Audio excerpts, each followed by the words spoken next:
મારી હતી કે જેથી નુકસાન ગયું નથી પણ માં એક વર્ષથી તમારા સાનિધ્યમાં આવું છું અને માં 6 મહિનાની અંદર મેં 30 લાખનું દેણું ભર્યું છે માં તમારા આશીર્વાદથી કેમ કે તમને સમર્પણ કરી દીધું જીવનમાં મને એમ હતું કે જે છે એ માં હવે સંભાળશે માં મને એવા અનુભવ છે કે કાલે માનો કે કોઈને 5 લાખ દેવાનો વાયદો કરેલો હોય ને તો હું રાત્રે સુઈ જતો તો માં તમારું નામ લઈને 5 રૂપિયા ખીચામાં ના હોય તોય સુઈ જતો હતો પણ માં તમારા એવા આશીર્વાદ કે બીજા દિવસે 5 લાખ ક્યાંથી આયા કેવી રીતે આયા મને ખબર નથી આજ સુધી અને એ તમારા આશીર્વાદ થકી થયું છે મારી અને તમે જાણો છો કે મને નુકસાન શું કારણથી થયું મારે કઈ કહેવું નથી મારી કોઈ નીતિ ખરાબ નથી કોઈ કશું ખરાબ નતું માં પણ મને એવું હતું કે ના હું આ બીજો એક શોરૂમ ચાલુ કરું અને એમાં મેં ઓપનિંગમાં ખજૂરભાઈને બોલાયા હતા અને મેં ત્રીજો શોરૂમ ચાલુ કર્યો મારી એ પછી એમાં મેં બીજા 25 લાખનું રોકાણ કર્યું અને એમાં મેં પછી બાપુને બોલાયા હતા અને ત્રીજો શોરૂમ પણ 1 વર્ષથી હાવ ઠપ કે આવક બંધ અને માગનારા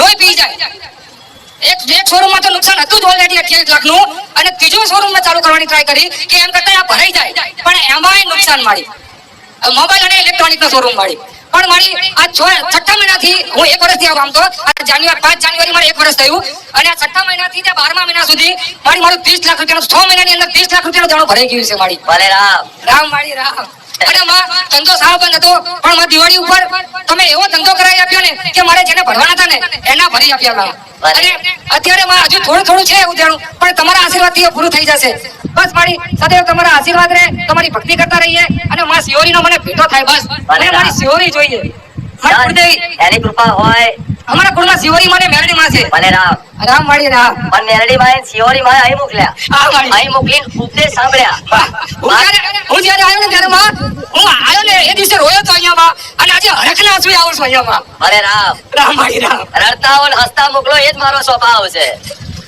રડતા હો ને હસતા મોકલો અને માં મારી 3 દીકરીઓ છે એ 3 એક નાની છે આવ એ પણ માં રોજ આખો દિવસ રામ રામ ને રામ એમને પણ મેં કામ કરાવેલું છે અને હું ધંધા પર બેઠો હોય ને ફ્રી હોય ને તો મારી રામ રામ ને રામ બસ અને મારી હા ભલે રામ મારા ઘરના મારા વાઈફ પણ આજે રામ રામ ને રામ બસ આ તમારી કૃપા છે મારી ભલે રામ રામ મારી રામ મારી જોડે કોઈ શબ્દ નથી માં તમને કહેવા માટે રામ મારી રામ હું પાટણ જિલ્લાથી આવું છું માં હરી ગામ છે મારું તારા સાનિધ્યમાં માં 2025 માં આવ્યો તો માં 12મા મહિનામાં તારામાં મારે 3 લાખ રૂપિયાનું દેવું હતું લોકો હરણે કરતા હતા જબર પણ તારા સાનિધ્યમાં આવ્યા ત્યારે માં બધે રૂપિયા દેવું નહીં હતા બધું ઉતરી ગયું માં 3.5 લાખ રૂપિયા દેવું ઉતરી ગયું લાભે મળ્યો માં 4 થી 5 લાખ રૂપિયા લાભે મળ્યો તો માં હરીબન મળી ગયો તો માં કે 5 લાખ રૂપિયા જેવો નફો મળ્યો તો માં હું ગાડી ચલાવું છું મારી ગાડી ચલાવો હા ગાડી ચલાવું છું 3 લાખ રૂપિયા દેવું થઈ ગયું 3 લાખ રૂપિયા દેવું હતું વ્યાજ પર લીધેલા હતા માં દરના 1500 રૂપિયા ભરવા પડતા ડાયરીઓ પર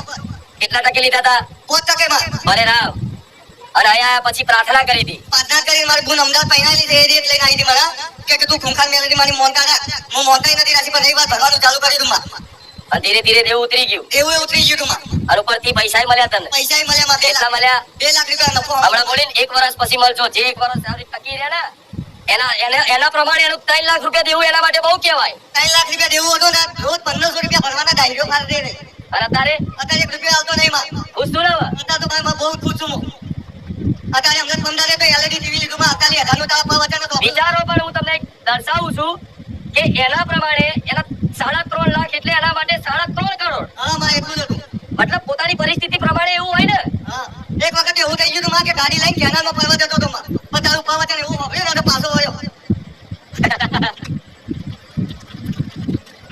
કેટલા એવા છે કે જેને મરતા બચાયા બચાયો માં મને બચાયો ને બચાયો માં ભલે પણ હવે ક્યારે મતલબ કોઈ વસ્તુ રૂપિયાવાળા બનવા મતલબ આ બધી લોભ લાલચ બનાવતા ના માં હવે નહીં આવતા આ બધી પેલી ગેમો ચાલતી હતી ખબર 3 પત્તી ને આ બધું હા ચાલતી નહીં માં અમુક તો માતાજીનું નામ દે એ માં કુખાર મેલડી આઈ જાય અરે નવરી છે માતા એમ આઈ જાય આવું બધું કરતા જ નહીં કેટલા લોકો અહીં ધામમાં આવ્યા પછી દેવું ઉતરી ગયું માથેથી ઘણા લોકો છે બોલો માઈકમાં બોલો માં હું બનાસકાંઠા જિલ્લામાંથી આવ્યો છું માં ધાનેરાથી માં પહેલા હું ચીટિંગ બહુ કરતો માં લોકો છેતરપિંડી ખૂબ કરતો માં ભંગારી ફેરી કરતો માં અને મારી હું ને કોટો મતલબ 30 કિલો હોય 50 કિલો હોય હું 30 કિલો કરી નાખું 30 કિલો ને 10-15 કિલો કરી નાખતો માં મારી એમ કરતે કરતે મારું દેવું ચડી ગયું માં અને માં મને એટલી ચિંતા થઈ છે કે હું શું કરીશ સવારે શું કરીશ માં લેણાવાળા લોભી જા પછી માં તમારો વિડીયો ભાળ્યો માં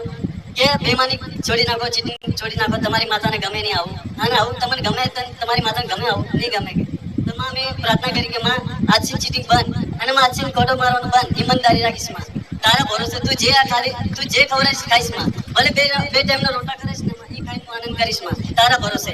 પછી માં એમ કરે દિવાળી આવી, દિવાળીમાં માં 30,000 રૂપિયા મેં કાઢ્યો, નફો મને મળ્યો મારી માના તમારા કૃપાથી, મારી કુલદેવીના કૃપાથી માં મેં માં એ 30,000 રૂપિયા મેં ઘરમાં નહીં વાપર્યો, એ લેણાવાળાને આપી દીધા, જેના આપવાના હતા એને આપી દીધા, મારા ઘરમાં ના રાખ્યા. આજ મારું ઘર જેમ તેમ હેડે એ મારી કુલદેવી જોણે ને તમે જોણો માં, મારે બીજું કોઈ જોતું નહીં, મારી કુલદેવીનો મારો ભેટો કરાવો. ભલે રામ રામ મારી રામ. પહેલા તો મારી વાતનું પાલન કરવા માટે મારા વેલડીના ખૂબ પ્રણામ છે તમને. હા રામ મારી રામ.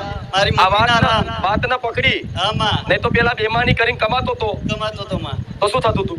માં ખૂબ ઝઘડા કંકાસ થઈ જતો હતો. ઘરમાં કકરાટ કંકાસ, ખૂબ ખૂબ ઘરમાં બીમારી બીમારી માં. બધુંય. અને ક્યાંક લારી લઈને જતો હોઈશ હા માં. ભંગાર લેવા માટે, હા માં. તો ક્યાંક કોકની જો ઝઘડો થઈ જાય થઈ જાય અને કોઈ ફેટાઈ ચાલી લે હા માં. અને બે કાન પટિયા નહીં આપી દે. હા માં સાચી વાત. આ શું ખોટું પણ? સાચું સાચું માં. જૂઠું ના બોલતો હો. માં સાચું સાચું. હું બોલાડું એમ ના બોલતો. તારા હોના ના બોલે મારી માં. આવું બન્યું ને? બન્યું બન્યું માં. ખૂબ માં મારી કુલદેવીને તમે ખૂબ બચાયા માં. પ્રાચીન તમારા ભરોસે જ માં બધું મૂકી દીધું છે અત્યારે. જો એને જાતે આ કબૂલ કર્યું આટલી ભરી સભામાં. હા માં. તું બેમાની કરતો તો, હા માં. આ બેમાનીનું પાપ તમામ ધોવાઈ ગયું કેમ કે જાહેરમાં કબૂલ્યું. રામ મારી રામ. સાચી વાત માં.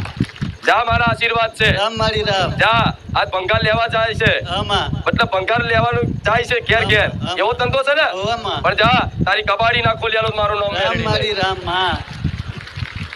યાદ રાખજે આ મારો બોલ. હા માં. 6 મહિના વરસ પછી આવતા ગમે તાર ચાન્સ મળે માઈક ઉપર હા માં. તો બોલીશ ને? હા માં બોલી માં તું જાય બોલી માં હતી બોલીશ. કે કબાડી તમારા હાથ કબાડીનો મોટો શેઠ બની ગયો. માં મારી રામ મારી રામ. બોલો રામચંદ્ર ભગવાન કી. બોલો રામ મારી રામ. રામ. હું વલાસણથી આવું છું. મારું નામ ભરતભાઈ અરવિંદભાઈ જાદવ. મારા મહાલક્ષ્મીના રામ માડી માં હું એટલા દેવો હતો કે રોજના મારી 1600 થી 1800 2000 એવા ભરતેલો માં. મેં એવા મારી 60 થી 80 દિવસ લગીનમાં પૈસા ભર્યા. પણ માં હું રિક્ષા ફેરવું છું, જે જ્યાં સુધીમાં ધંધો મારો ચાલ્યો ત્યાં સુધી મેં ભર્યા. પણ એટલું મારું દેવું વધી ગયેલું, વ્યાજખોરોનો એટલો ત્રાસ વધી ગયેલો માં, તે રાતે હું ઊંઘી જાઉં ને તો માં ઊંઘમાં આંખ ખુલી જાય અને માં દવા પીવાના ને ખરાબ ખરાબ વિચાર આવે. પણ હું માં છેલ્લા તારા 2.5 વર્ષથી રવિવાર ભરું છું માં. મેં એવું તને એક જ વાર કીધેલું કે માં